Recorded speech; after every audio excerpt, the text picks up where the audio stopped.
West Football Podcast, man. We're doing a little live, a little pre pre party, so to say, right? Because today is officially the end of the actual off season, right?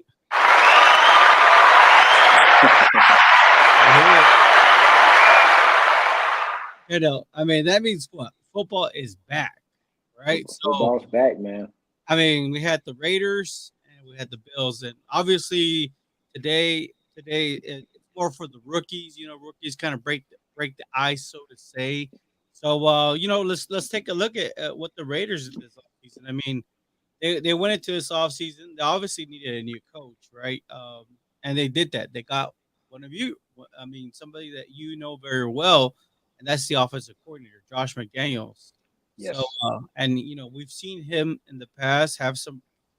He's led the Broncos to some crazy games that will forever be uh, remembered, right? Because of you know players that either he drafted or just the crazy games that they play with to the end. So um, let's get right into it. I mean, they really didn't have a first or second round draft pick because they obviously got Devontae Adams, and we knew that they kind of been struggling looking for a wide receiver as the Patriots have been. I mean, when we look at this Raiders team last year, and then we look at what they did this offseason, and then the addition to Devontae Adams, they did draft the notable names that they drafted were Dylan Parham, who a Yep. lot who a lot of people think could translate to he could maybe be groomed to become a Pro Bowl type offensive guard. That is still out there to see. Samir White, a running back that definitely you wanted to draft, and not wait until somebody else drafts him later. And of course, Neil Farrell, the defensive tackle from LSU. So, with all these additions, man, I mean, where would you put them as far as their season? What kind of season do you expect the Las Vegas Raiders to have this 2020 season? I think this might surprise a few, but I think the Raiders gonna have a pretty good season. Not a very good or like not gonna be a. I don't think they're gonna go undefeated, obviously, but I think they're gonna have a pretty good season. I can see them winning, like you said, pre-show around about 9, 10 games. They got what's the big name they got Devontae Adams. People forgot they did trade for Unique and Darkway or whatnot. They did get well, no Trent Right, Chandler Chandler. Jones. The ones that got Ndakwe was the Colts, right? Yes, the Colts got and Darkway, and the Raiders did get Chandler Jones. People forgot about that, but I think he's gonna make a bigger impact this year than I'm not than Devontae Adams to start. To start, I think Chandler Jones. 'Cause just the transition. I think it's a lot more smoother than what Devontae Adams is going to go through coming from another system with another quarterback. We do know that him and Derek Carr they do have previous chemistry together. They played together at Fresno, but I think Chandler Jones transition would be a lot smoother than what we'll see Devontae Adams go to. Because it's going to take a while for him and Derek Carr to get kind of in the flow of things. But I don't know who they open the season with or whatnot. I don't know right up in. Do you have it in front of you? But I do know. I think the Raiders will have a pretty good season this year, though. I do think that. Well, I know that they started off. They're gonna be one of the first teams to start off pretty early. They're gonna be in the Hall of Fame game against the Jackson Yeah, against Jaguars. Jacksonville. So we're gonna get an early look at them in a couple, probably like 2 or 3 more weeks to see Yeah, how things go. and everybody. I mean, I know a lot of people that I've spoken to. Like especially within, East West football fam. You know what I'm saying within our group, our team. I know a lot of us are looking forward to seeing Trevor Lawrence in his transition. Now I don't know how much playing time he'll get, but the good thing is that we got football back, right? And getting back on with the Raiders, I think the Raiders actually had a pretty good offseason. They Yes, still, they did. they still, it's very difficult, right? Because if you look at the entire division, it's a very tough division because you still got the Chiefs in that division. The Broncos have slowly been building a defense to be able to stop, Patrick Mahomes craziness. Yes, they have. But then we saw the Chiefs trade off the Cheetah, so we're gonna see, Juju Smith-Schuster's gonna have to step up, take the place of Tyreek Hill. We've been hearing some good things of the enduring OTAs of Justin Ross, but I mean, does that really put the Chiefs, so far ahead of the Raiders? And I mean, the next team you look at is, of course, the Broncos. The Broncos, like I said, they constructed this defense to stop Patrick Mahomes and pretty much Derek Carr, because Derek Carr has been in that division for a little bit longer than Mahomes. So when you I look at think it's a big year for Derek Carr. Also, they made it's a big year for Derek Carr. New system, new coach, and Josh McDaniels. new weapons too. Yes, yes, yes. And I think it's going to be hard stopping that trio of Devontae Adams, Hunter Renfro, and Darren Waller. Yeah, I mean, that's gonna be a pretty good trio to stop.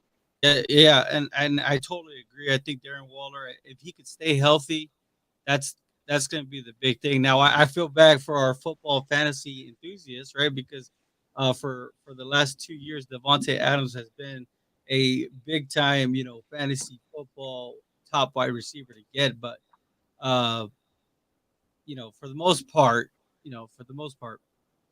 I think that trio is going to be pretty. It's going to be something fun, and we see that Derek Carr plays that style of football where, he's not going to play a lot of hero ball, but he's gonna make the plays that he needs to. It's gonna be interesting to see if Devontae Adams can put up the same kind of numbers that he has with the Green Bay Packers, right? And that's gonna be the biggest storyline to pay attention with these Raiders.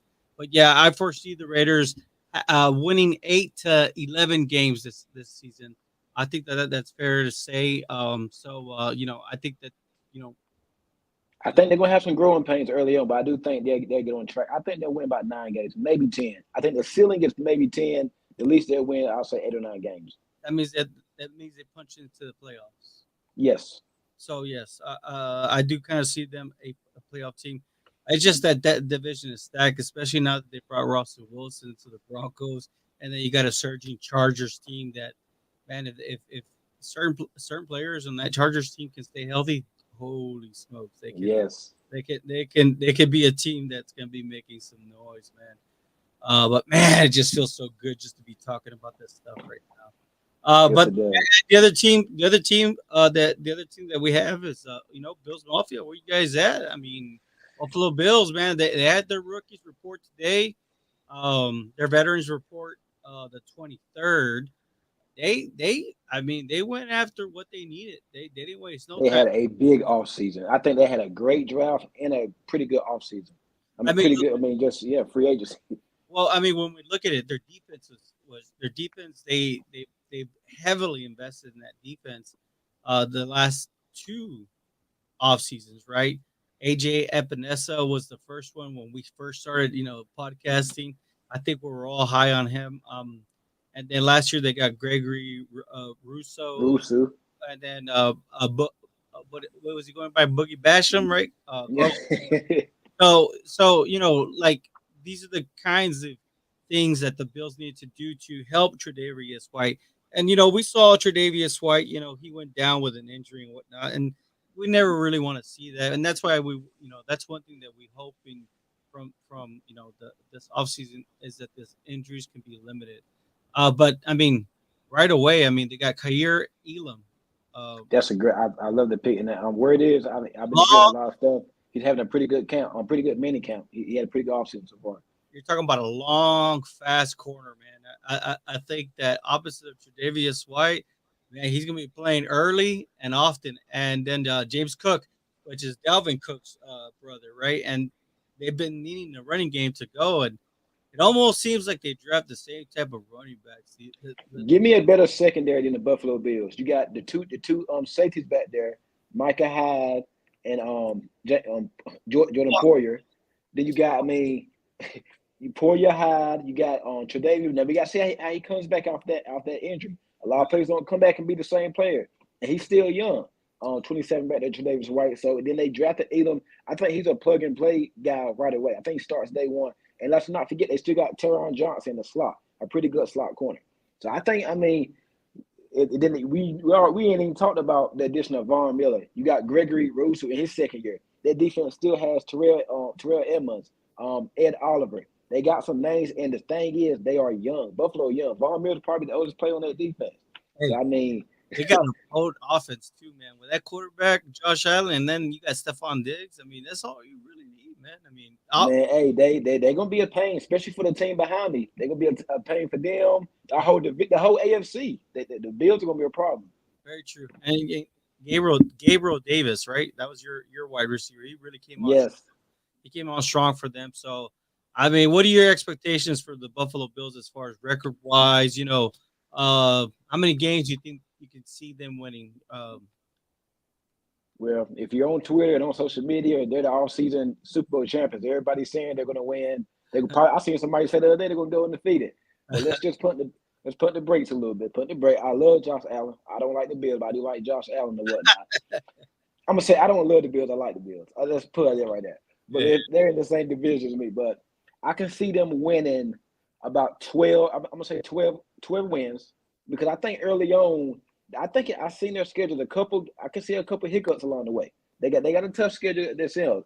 Week one, I think they lose week one. I know we're about a month away from picking that game. A little less than 2 months picking that game. But I can see them losing week one in LA, and that's not a bad loss. I mean, it's Super Bowl champions. But I can see them. I definitely don't. They're not going to lose a whole lot of games this year. And I mean, and Josh Allen, boy, he came into his own the last couple of years since they got Stephon Diggs. Stephon Diggs made him so much better. yeah. They did lose Cole Beasley. He's still afraid, and they lost Emmanuel Sanders. Those two players, they played pretty good for them last year. I want to see how what Gabriel Davis does this year. Now that it's a lot of pressure on him, because now we know what he can do. Now he had a pretty good year last year, and we saw him go off in the playoffs. So now we know what he can do. So let's see how he deals with expectations on him now. So Buffalo, I mean, and the running back you mentioned, James Cook, Dalvin Cook's brother. I think that's probably still the draft. I love that pick, and they need a running back too. They do. They need to get a running game just to protect. They just need to protect uh, Josh Allen as much as possible. And how do you do it? Is get the ball out of his hands as much as possible, right? And then that will allow to open up play action, bootlegs, which would really help him excel to the next level. Another under the radar signing that nobody really talked about. They signed Jameson Crowder from the Jets, slot receiver. If he can stay healthier, he can be a problem. Him and Isaiah McKenzie. He went off against my Patriots last year. And it's crazy to think, right? I mean, they came from the Jets into the division, right? So Yes. interesting signing, but yeah, I see them being a 12 to 15 type win season team. So that's my expectations for the Bills. Aside from that, I mean, they got the 23rd. They got their veterans coming in on the 23rd. That's this week, correct? Yeah, that is this week. Yeah. Raiders get theirs on the 20th. So just literally 2 days later, we're gonna start hearing how they're doing, and we're gonna be able to give more. Man, this is the best time that you start to hear people cutting grass, hit them pass pop, whistles blowing. Hey man, this is the best time of the year right now. Oh yeah, man, it's so much fun. Tomorrow you got Falcons, right? You got the Ravens, the Chargers, the Dolphins, Patriots, Saints, Giants, Jets, and your beloved Patriots, man. So yes, sir. those are who we're reporting tomorrow, man. I guess that's it for us today, man. We just kind of want to give you guys a little bit of a refresher, just kind of remind you, hey, man, football's just around the corner, and it all starts with training camp. So, with anything, we wish everybody, all these teams, especially the rookies and the vets that are going to be coming in, that they have a safe, productive, and healthy training camp. I just want to thank you all for tuning in, and stay tuned. We should be back on tomorrow. Have a good Yes, one. sir. Have a good one.